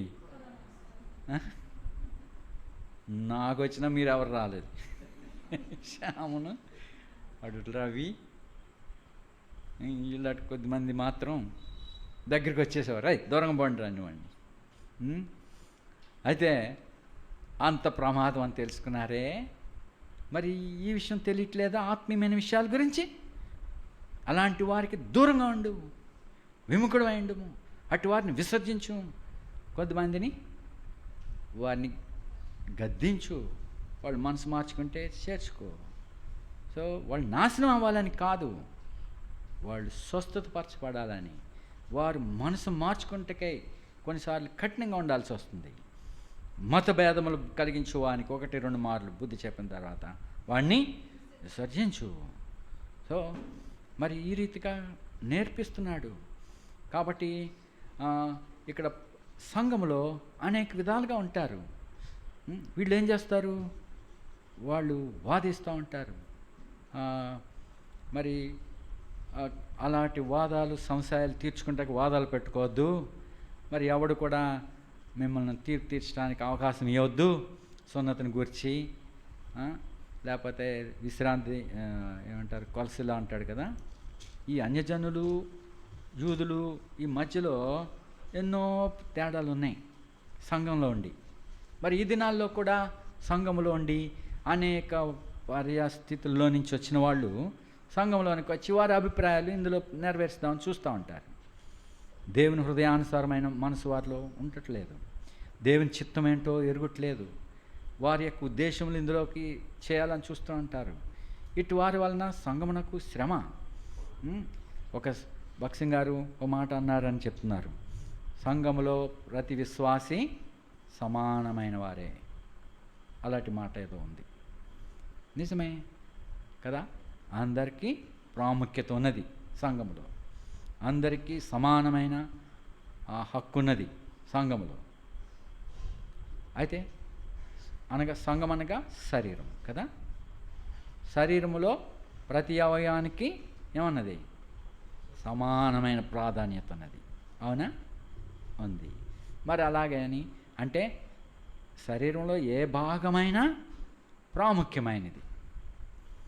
మరి ఇప్పుడు నేను ఎవరికైనా వందనం చెప్పాలా, లేక అభినందించాలా? లెఫ్ట్ హ్యాండ్ తోటి వచ్చి ప్రైజ్ లాడ్ అన్నాను అనుకో, బాగుంటుందా? బాగోదు. అప్పుడు ఏ చేతితో నేను ఇవ్వాలి? రైట్ హ్యాండ్ ఉపయోగించాలా? ఇప్పుడు లెఫ్ట్ హ్యాండ్ నా దగ్గరుండి, చూసావా కుడి చెయ్య, నన్ను ఎప్పుడు సన్మానించట్లేదు, నన్ను ఎప్పుడు పట్టించుకోరు, నేను ఉన్నానన్న సంగతయే చూడట్లేదు, ఎప్పుడు నీకే ప్రాధాన్యత ఇస్తున్నారు అని నా ఎడమ చెయ్య నా ఈ కుడి చేతికి విరోధంగా అసూయ పడుతుందా? పడదు. ఈలోగా కాలు, చూసావా మిమ్మల్ని అందరిని నిలబెట్టింది నేనే. ఈ శరీరం నిలబడింది అంటే ఎవరి వలన? నా ద్వారా నిలిచారు. మరి నా ద్వారా నిలిస్తే నన్ను ఎప్పుడైనా ఎవరినో వస్తే ముందెట్టాడా? నా ద్వారా ఎప్పుడైనా ఎవరినైనా అభినందించారా అని కాలు సణుకుతీదా? కాలు సణుకుతీదట ఎప్పుడు శిరస్సును అత్తుకోపోతే. ఆవిడన వచ్చాడు అనుకో, వాడిని అభినందించడానికి కాదు, పగ అని చెప్పి కాలుతో చూపించేద్దామంట. కాలు నాకు విరోధంగా నాతో భోజనం చేసినాడు, నాకు విరోధంగా మాడవనెత్తినాడు ఎవడో కాదు, నా స్నేహితుడే, నాతో కలిసి భోజనం చేసిన వాడే నాకు విరోధంగా ఏం చెప్పించాడు? కాలు ఎత్తాడు. ఆ మాట ఇందాక నేను సేవకుల మధ్య చెప్తుంటే, మన నర్సాపురం ఎంపీ కూడా కాలు ఎత్తాడంట, కాలు చూపించాడంట ఆయన. మరి ఎక్కడ చూపించాడు నాకు తెలీదు. ఎనివే, సో ఒక శిరస్సును అత్తుకోలేని వాళ్ళు విపరీతమైన రీతిగా ప్రవర్తిస్తారు. మన శిరస్సు క్రీస్తు. నువ్వు సంఘంలో ఉన్నావు, మరి నువ్వు శరీరంలో ఏకమైనావు. ప్రతి అవయవము ప్రాముఖ్యమైనదే, ఏ ఒక్క అవయవం కూడా విడిచిపెట్టేది కాదు. ప్రభు వచ్చినప్పుడు మనలో ప్రతి ఒక్కరిని ఆయన మహిమలో చేర్చేవాడే అన్నాడు. ఒక్కరిని విడిచిపెట్టాడు ఆయన. తన రక్తం ఇచ్చి కొన్నటువంటి మనలను మహిమలోనికి తీసుకుని వస్తున్నాడు. కాబట్టి యూదులైనను అన్యజనులైనను క్రీస్తు యేసు మూలముగా మరి మనం సువార్త వలన యూదులతో పాటు సమాన వారసత్వం కలిగి ఒక శరీరం అందలి సాటి అవయములుగా చేపడ్డాం. ఇందులో వాదనలు విభేదములు ఉండకూడదు. మరి ఈ దినాల్లో అనేక అభిప్రాయాలు ఏర్పడుతున్నాయి. ఎందుకంటే శిరస్సును హత్తుకోకపోవటమే. మన శిరస్సు, సంఘం యొక్క శిరస్సు ఎవరు? ఆయనే. ఎవరు? క్రీస్తు. సంఘం నాకు శిరస్సు క్రీస్తు. క్రీస్తుకు శిరస్సు తండ్రి. యేసు ప్రభు తండ్రి యొక్క చిత్తాన్ని నెరవేర్చాడు, తన ఇష్టాన్ని తాను చేయలేదు. ఇప్పుడు సంఘము ఎవరి ఆధీనంలో ఉండాలి? క్రీస్తు యొక్క ఆధీనంలో ఉండాలి. క్రీస్తు మనస్తత్వం ఉండాలా. ఏ కుడి చేతిలో ఏ తత్వము, బ్లడ్ యొక్క తత్వము ఏదైతే ఉన్నదో ఎడమ చేతిలోనూ అదే ఉండాలా. కుడి కాల్లో ఏ బ్లడ్ అయితే ఏ తత్వంతో ఉన్నదో అదే తత్వం లెఫ్ట్ హ్యాండ్లో కూడా ఉంటుంది. అయితే కొన్నిసార్లు పారాసైట్లు లోపలికి వస్తాయి, లేక యాంటీజెన్ యాంటీజెనే కదా ఇప్పుడు వచ్చింది. అనేక మందిలో యాంటీజెన్ ఉంది. ఏజీ అంటే యాంటీజెన్. సో ఈ యాంటీజెన్ ఏం చేస్తుంది? శరీరంలో ఉండి శరీరానికి విరోధంగా పనిచేస్తూ ఉంటుంది. దానివలన ప్రమాదం ఉన్నది. కాబట్టి మరి దాన్ని ఏం చేసుకోవాలా? కొన్ని మందుల ద్వారా దాన్ని సప్రెస్ చేస్తూ ఉంటారు. మరి అనేక మందిలో యాంటీజెన్. ఇప్పుడు యాంటీజెన్ ఏది ఇప్పుడు ప్రస్తుతం మనుషుల్లోనికి వచ్చింది? కరోనా. ఇది శరీరం యొక్క తత్వం కాదు. శరీరంలోనికి ఎంటర్ అయ్యి ఇక్కడ అపవిత్రపరిచి కొన్ని కణాలని స్వాధీనపరచుకొని అది విజృంభిస్తుంది. ఫస్ట్ మన పీల్చే గాలి ద్వారా, అంటుకుంట ద్వారా ఎవరినో అంటుకుని ఈ వస్తువు ఆ వస్తువు ముట్టుకుని, ఎవడో ముట్టుకున్న జనరల్ వస్తువులు, బస్సుల్లోనూ వస్తువుల్లోనూ, మరి బయట వచ్చే వస్తువులు, ఎవడో పెట్టిన మోటార్ సైకిల్ తీసి పక్కన పెడదామన్నా అక్కడ దాని మీద యాంటీజెన్ ఉంటుంది. దాన్ని ముట్టుకుని పక్కన పెట్టి మళ్ళీ కార్లో వచ్చి తీసుకుంటాను. నేను పొదలాడి వెళ్తాను. పొదలాడిలో కార్ ఆ సిమెంట్ రోడ్డు మీద ఎవడెవడో ఏమంట పెడతారు, ఈ మోటార్ సైకిళ్ళు టీవీఎస్లు సైకిళ్ళు పెడతా ఉంటారు. ఆర్నేస్తారు వారు. సరే ఇవన్నీ ఎందుకులే, మనమే పక్కన పెట్టేద్దాం. అవకాశం ఉంటుంది అక్కడ పక్కన పెట్టుకునేటానికి. వాళ్ళు ఏంటి రోడ్డు మీద పెడతారు. సో నేను తీసి పక్కన పెట్టి మళ్ళీ వస్తాను. మీరేం రెడీగా ఉంటుంది. దేనికి? గన్ను పట్టుకుని. ఏంటి గన్ను? అని పెట్టేస్తుంది. ఓహో మంచి పని చేసావు. మరి నేను దేన్ని ముట్టుకుని వచ్చాను? ఎవడో వాడిన మోటార్ సైకిల్ ముట్టుకొచ్చాను. Antigen is there. కాబట్టి ఎంత అపాయం యాంటీజెన్. కాబట్టి మరి మనం యాంటీజెన్స్గా కాదు, సంఘంలో క్రీస్తు మనస్సు. ఎవడైనా క్రీస్తు మనసు లేనివాడైతే వాడు ఆయన వాడు కాడు. మరి క్రీస్తు మనసు లేనివాడు సంఘంలో ఉండి వాడు దొంగ మెట్టవలే ఉన్నారు అంటున్నాడు. చూడు యోధాపత్రికలో, యోధాపత్రిక, అనేకులు ఈ దినాల్లో ప్రవేశించున్నారు, అప్పుడు ప్రవేశించున్నారు. సంఘము శ్రమ పడుతుంది. అయితే సంఘమును ఒక దినానికి ప్రభు నిర్దోషమైన పవిత్రమైన కన్యకగా తన ఎదుట నిలబెడుతుంటాడు. పెండ్లి కుమార్తెగా మహిమగల దానిగా తన ఎదుట నిలబెడతాడు, కూర్చుండబెట్టుకుంటాడు. సో యోధాపత్రికలో చూడండి, మొదటి సంఘములో వారు ఎలా ప్రవేశించారు. మొట్టమొదట ఆదామవ్వలు సంఘము, ప్రభు వారితో ఉండేవాడు. ఒక యాంటీజెన్ గాడు లోపల ప్రవేశించాడు. సర్పం యుక్తిగా లోపలికి వచ్చేసినాడు. సో దానివల్ల అంత శ్రమ వచ్చింది. తర్వాత ఇక్కడ యోధాపత్రికలో చదవండి, ప్రభు విమోచించిన ప్రజలు 5వ వచనం.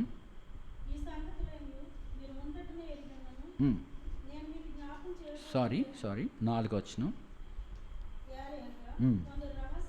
కొందరు రహస్యముగా చొరబడినారు. లోపలికి వచ్చేసారు వాళ్ళు, సంఘంలోనికి వచ్చేసారు. 3వ వచనం కూడా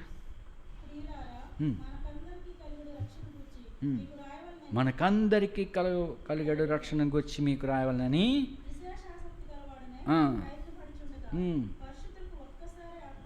పరిశుద్ధులకు ఒక్కసారి అప్పగింపబడిన బోధ నిమిత్తము. సో మీరు కలిగిన విశ్వాసాన్ని పట్టుకుని ఉండాలా. లాగేసుకుంటానికి, మీ విశ్వాసాన్ని కోల్పోవటానికి. అంటే పోరాటం అంటే ఏంటి? ఫైటింగ్ చేయమని కాదు.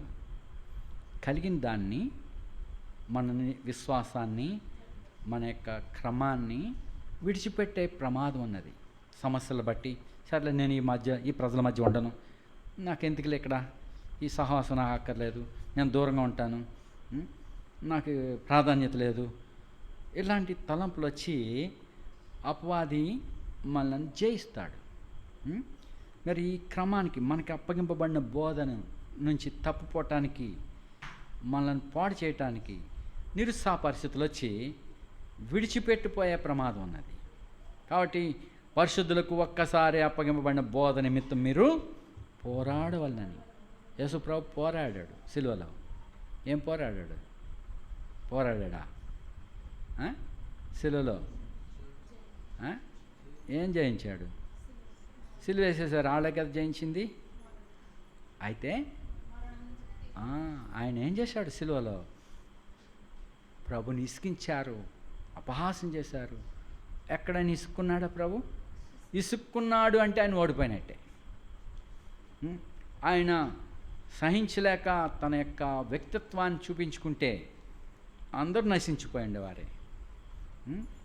కానీ ఇన్ని విధములుగా ఆయనను హింస పెట్టినాను, తను అనేకుల రక్షణ కొరకు మరి అవమానాన్ని భరించినాడు.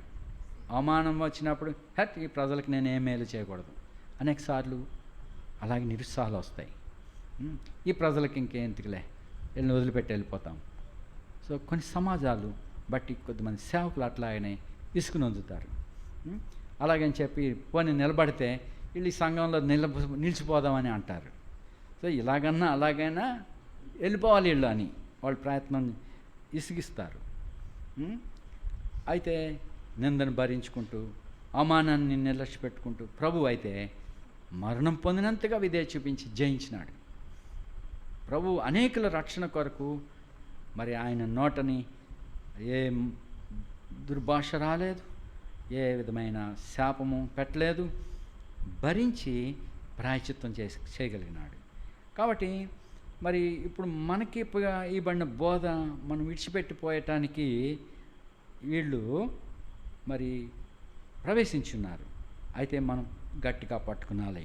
4వ వచనం, కొందరు రహస్యంగా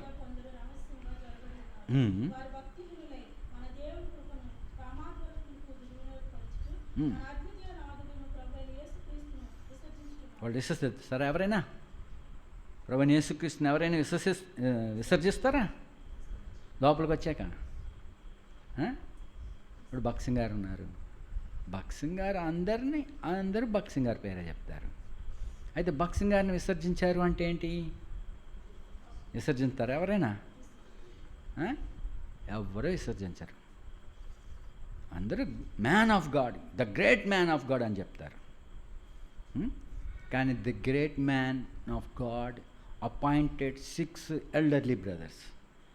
మీరందరూ వారి మాట వినాలని, లేక హోల్ మరి సంఘము మరి అనేక స్థలాల్లో పెద్దలను నియమించుటకు, సంఘాల్లో పరిచయం చేయటానికి అనేక మంది 6 పెద్దలను సర్వ సమాజాన్ని ఏర్పరిచి వారి ఎదుట వాళ్ళ మీద చేతులుంచి వాళ్ళని నిలబెట్టి సాక్ష్యం చెప్పించి వారి భార్య భర్తలు ఇద్దరి మీద చేతులుంచి వాగ్దానం ఇచ్చి వారిని నియమించాడు.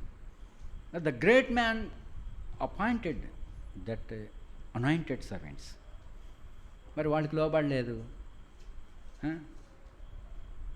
లోకల్ ఎల్డర్స్ ఏం చేస్తారు? వాళ్ళు పరిధి విడిచిపెట్టి బయటకు వచ్చేసారు. వీళ్ళు మాటలేం. ఇప్పుడు భక్సింగ్ గారిని, ద గ్రేట్ మ్యాన్ ఆఫ్ గాడ్ని వారు లక్ష్య పెట్టినట్ట, ప్రేమించినట్ట, లేక విసర్జించినట్ట? మరి దేవుని ప్రేమిస్తున్నానని చెప్పి ఆయన ఆజ్ఞను విసర్జించేవాళ్ళు దేవుని ప్రేమించినట్ట కాదు. దేవుని ప్రేమిస్తున్నానంటే ఆయన ఆజ్ఞను కూడా అనుసరించాలి. కాబట్టి కొందరు రహస్యంగా లోపల ప్రవేశించారు. వారు భక్తిహీనులు, కామాతురతను కామాతురత కలిగి దేవుని కృపను దుర్వినియోగపరుచున్నారు. ఇలాంటి వారు తీర్పు పొందుటకు ముందే సూచించబడ్డారు. ప్రభు దినాన్ని లెక్క చెప్పుకోవాల్సి ఉంటారు. కాబట్టి 5వ వచనం,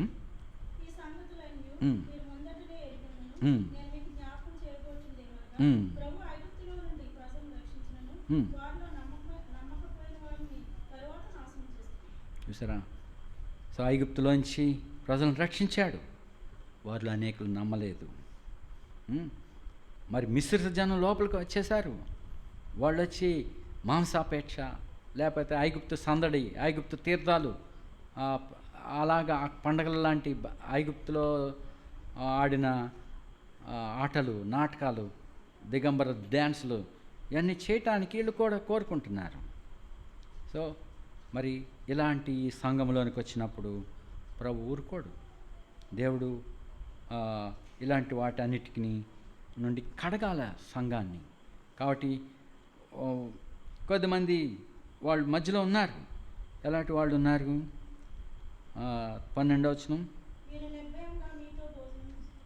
వీరు నిర్భయంగా మీతో సుభోజనం చేయొచ్చు, పోషించుకొచ్చు. వీళ్ళు సంఘమునకు సంబంధించిన వారు కాదు, కానీ ఎందులో ఉన్నారు? ఎందులో ఉన్నారు? సంఘంలో ఉన్నారు.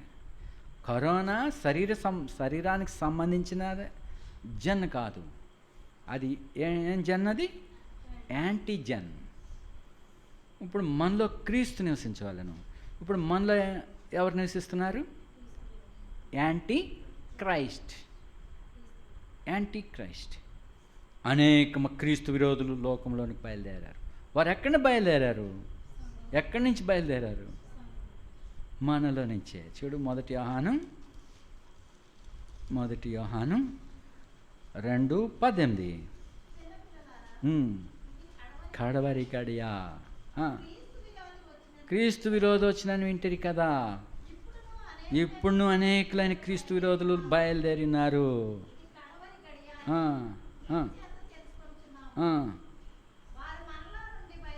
ఎక్కడి నుంచి బయలుదేరారు ఈ విరోధులు? క్రీస్తు విరోధులు మనలోనే. ప్రియులారా, సంఘంలోనికి ప్రవేశించిన వారు, విశ్వసించిన వారు సంఘంలో చేర్చబడ్డారు. ఓకే, ఇప్పుడు సంఘంలో ఉంటున్నవారు యూదులైనను అన్యజనులైనను, ఏ ప్రాంతాల నుంచి, ఏ భాష, ఏ ఫ్యామిలీ నుంచి, ఏ ఇంటి పేరటోళ్ళైనా లోపలికి వచ్చినప్పుడు, సంఘంలోనికి వచ్చినప్పుడు, what kind of mind retain in you? నీలో ఎటువంటి మనసు నిల్చుండవాలను? ఏ మనసు నిల్చుండాలా మీలో? మీ కుల మతమా, కులతత్వమా, జాతి లక్షణమా, లేక క్రీస్తు మనసా? ఏది నివసించాలి మనలో? క్రీస్తులోనికి వచ్చినాక క్రీస్తు మనసు మీలో ఉండాలి. శరీరంలో చేర్చబడిన ఏ ఆహారమైనా ఈ శరీరంలో ఇమడాలా. అందులో పడలేదు అంటే అది బయటికి పోయేంత వరకు శరీరం శ్రమ పడుతుంది. That is also antigen. అది కక్కి వేసేంత వరకు శరీరానికి నెమ్మది లేదు. అది అలర్జిక్. కాబట్టి మరి అనేకులు లోపల ప్రవేశించారు. కాబట్టి వీళ్ళు దొంగమెట్లుగా ఉండి మీ ప్రేమ విందుల్లో దొంగమెట్లుగా ఉన్నారు. మరి ఎవడైనా క్రీస్తు మనసు లేని వాడైతే, చూడండి రోమా 8లో, ఇక్కడ క్రీస్తు యేసునందున్న వారికి ఏ శిక్షా విధి లేదు. కానీ క్రీస్తు యేసులో ఉన్నారు. ఓకే, అంత మాత్రాన క్రీస్తు మనసు లేని వారైతే, ఇంగ్లీష్లో అయితే చదవండి 8:1, there is therefore no condemnation to them that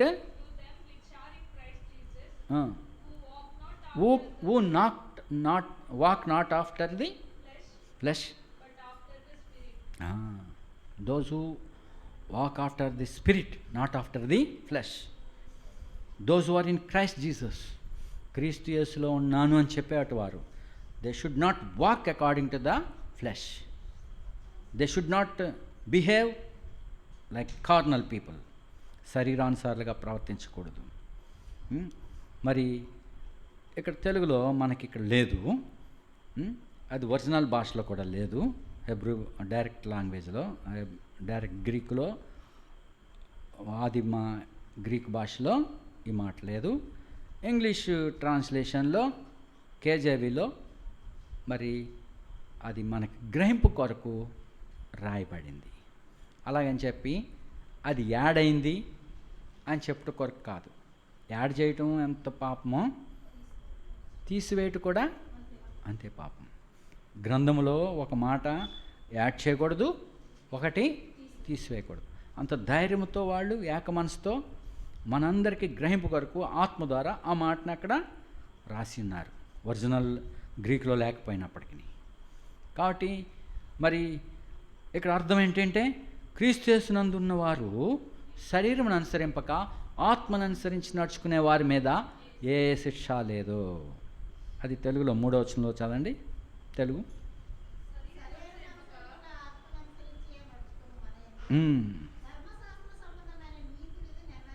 అది శరీరమును అనుసరింపక ఆత్మను అనుసరించే నడుచు వారు కావాలి. సో అప్పుడు 5వ వచనం.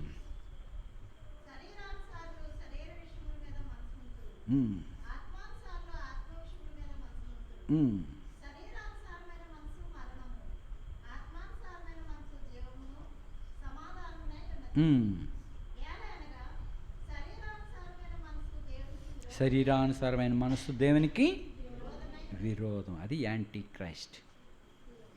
శరీరంలో ఉంటూ శరీరానికి విరోధంగా చేసేది అది దేవునికి విరోధము, శరీరానికి విరోధము. అయితే ఎవడైనా క్రీస్తు స్వభావం లేకపోతే చూడు 9th verse.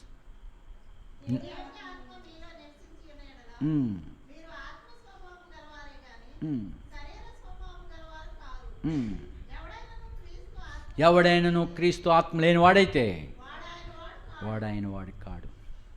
నువ్వు యూదుడు అయినా అన్యజనుడు అయినా.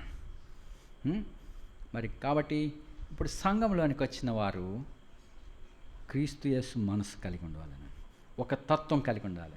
ఆల్ ఆర్ ఈక్వల్, కానీ వాటి పొజిషన్స్లో వాళ్ళు ఉండాలి.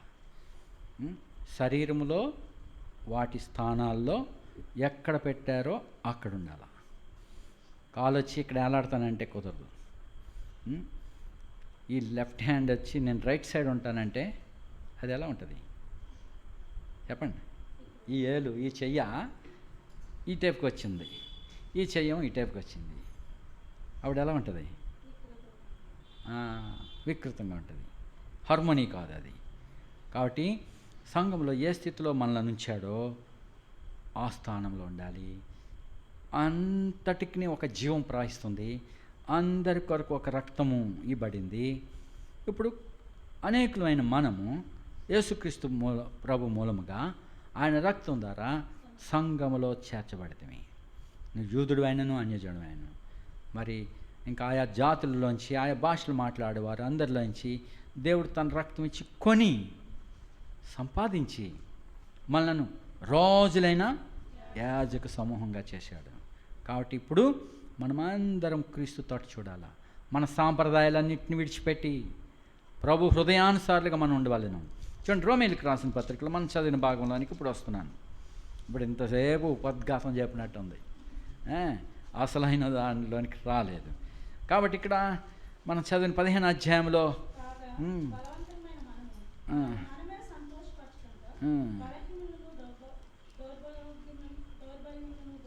సరే, సో క్రీస్తు భరించినాడని ఇంకా అనేక సంగతులు చూసాం. సరే, ఇప్పుడు 5వ వచనం చదవండి. మీరు ఏకభావం గలవారై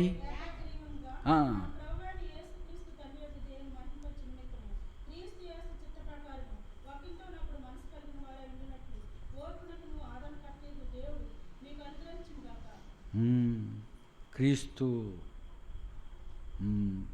మీరు ఏక స్వభావమును ఏకభావం గలవారై ఏకగ్రీవంగా, సో ఆ రీతిగా మరి మీరు ఉండాలని కోరుతున్నాను అంటున్నాడు. తర్వాత 7వ వచనం కూడా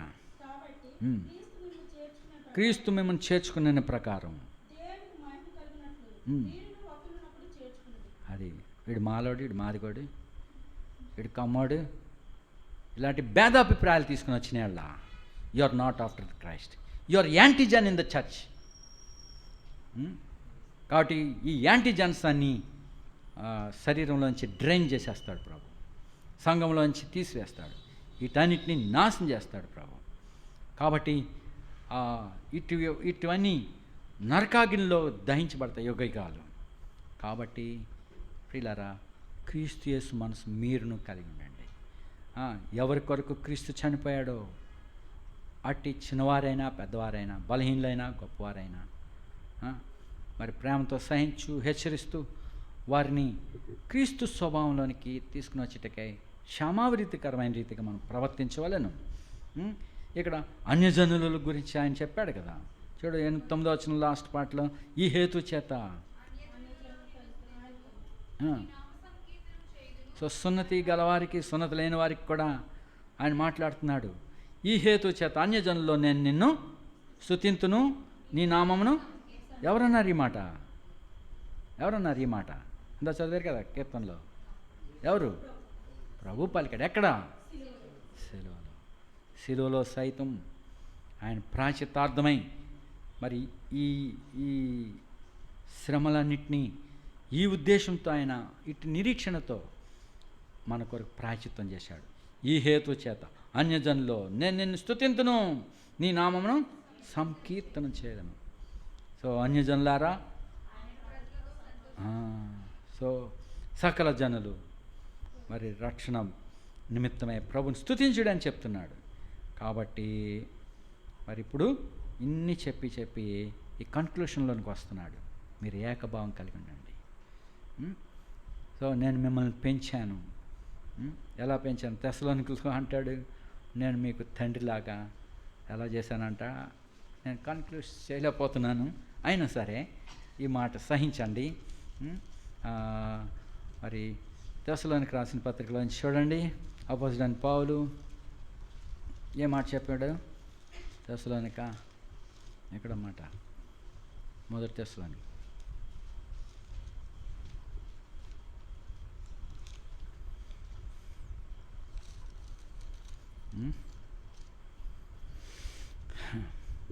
తెస్సలోనిక మొదటి పత్రిక 1వ అధ్యాయం 7వ వచనం. కాబట్టి మాసిదోనియలోను first Thessalonians 1:7. Sorry, 2nd chapter 7th verse, 2వ అధ్యాయం 7వ వచనం.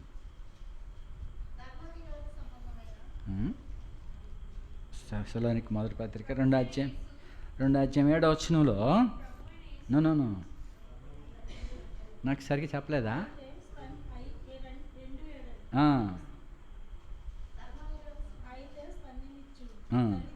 మీకు ఓర్పు అయిపోయింది అయితే. క్లోజ్ చేద్దాం అయితే. స్తన్యమిచ్చు తల్లి ఇంకా వినేటానికి ఓపిక అయిపోయింది. నాకు కూడా అయిపోయింది. పౌలు విస్తరించి మాట్లాడేటట. ఇలాగ ఐతుకు నిద్రపోయాడు. చాలామందికి నిద్ర వచ్చేది, ఇసుకొచ్చేస్తుంది, ఇంక ఫాలో అవ్వలేరు. ఎనివే అయినను ఈ మాట సహించండి. అయితే స్తన్యమిచ్చు తల్లి తన సొంత బిడ్డను గౌరవించినట్లుగా ఎలా ప్రవర్తించాడు? యూదుల మధ్య, అన్యజనుల మధ్య ఒక తల్లిలాగా. తల్లి ఏం చేస్తుంది? బిడ్డకి పాలిచ్చి పెంచినట్టుగా. ఇంకోటి తండ్రిలాగా. ఇంకో చోట ఎక్కడది? ఎన్నో వచ్చిన 10, 12.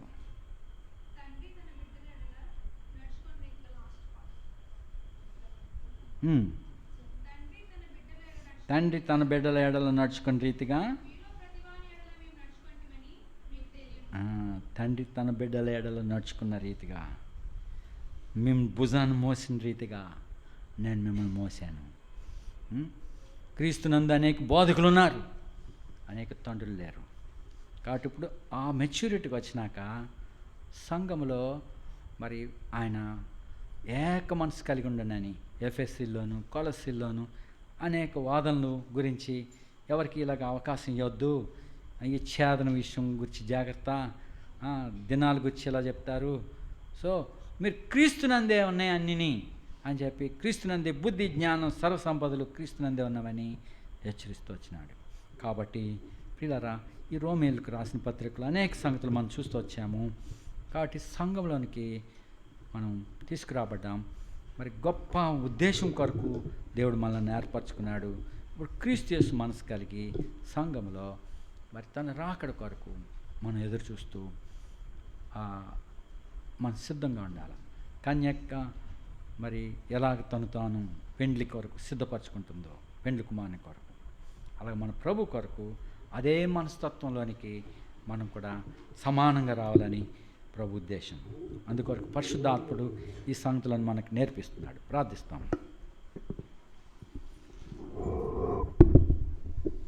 ప్రభా, ఈ సమయాన్ని మమ్మలను ప్రేమించి ఇంత గొప్ప సంగతులు మా ఎదురు తీసుకుని వచ్చావు ప్రభా. క్రీస్తు యేసులోనికి మమ్మల్ని తీసుకుని వచ్చావు, సంఘములోనికి తీసుకుని వచ్చావు ప్రభా.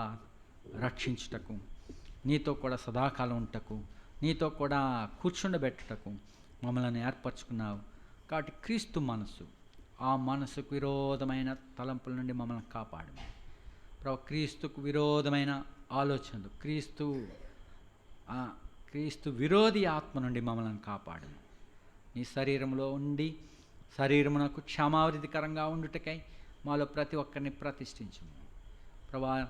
ఏకభావము, ఏక మనసు మాలో నింపుము. విపరీతమైన వాదనలు, మరి తలంపులు, ఆలోచనలు అన్నింటినీ తొలగించి వేసి ప్రభా క్రీస్తు మనసు మాలో నింపుము. మా ప్రభా, మీరు రానైనందుకు వందనాలు. ఈ లోకము దాని ఆశ గతించున్నది ప్రభా. మా విమోచకుడు రానైనందుకు వందనాలు తండ్రి. నీ కుమారుని మీరు పంపినప్పుడు మమ్మలను ప్రభా ఎవరిని విడిచిపెట్టేవాడు కాదు, సంఘమును విడిచిపెట్టేవాడు కాదు. సంఘంలో అవయవాలుగా ఉన్నాం ప్రభా. ఆయా భాషలు మాట్లాడేవారు, ఆయా వంశముల్లో నుండి, ఆయా జనముల్లో నుండి మా దేవుని కొరకు నీ రక్తం ఇచ్చి కొన్నావు. కాబట్టి మమ్మల్ని నీతో నీ ఎదుట నిందారహితులుగా నిలబెట్టే శక్తి గల రక్షకుడు నాయన ప్రభా. నీకు స్తోత్రాలు చెల్లిస్తున్నాం. ఈ నీ బిడ్డలందరినీ నీ వాక్య గ్రహింపు దయచేయమని, ఈ వాక్యములను ఆస్వాదించమని, ఇక్కడ ఉన్న సంఘం మాత్రమే కాక ఇది వినేటి వాళ్ళందరికీ ఈ వాక్యము మరి ఆశీర్వాదకరంగా చేయమని యేసుక్రీస్తు ప్రభు నామమున స్తుతించి ప్రార్థిస్తున్నాం తండ్రి. మన తండ్రి అయిన దేవుని ప్రేమ, ప్రభువైన యేసుక్రీస్తు కృపయు, పరిశుద్ధాత్మక సహవాసం మనకి ఇప్పుడు యుగములకు తోడైండును గాక. ఆమేన్. Praise the lord.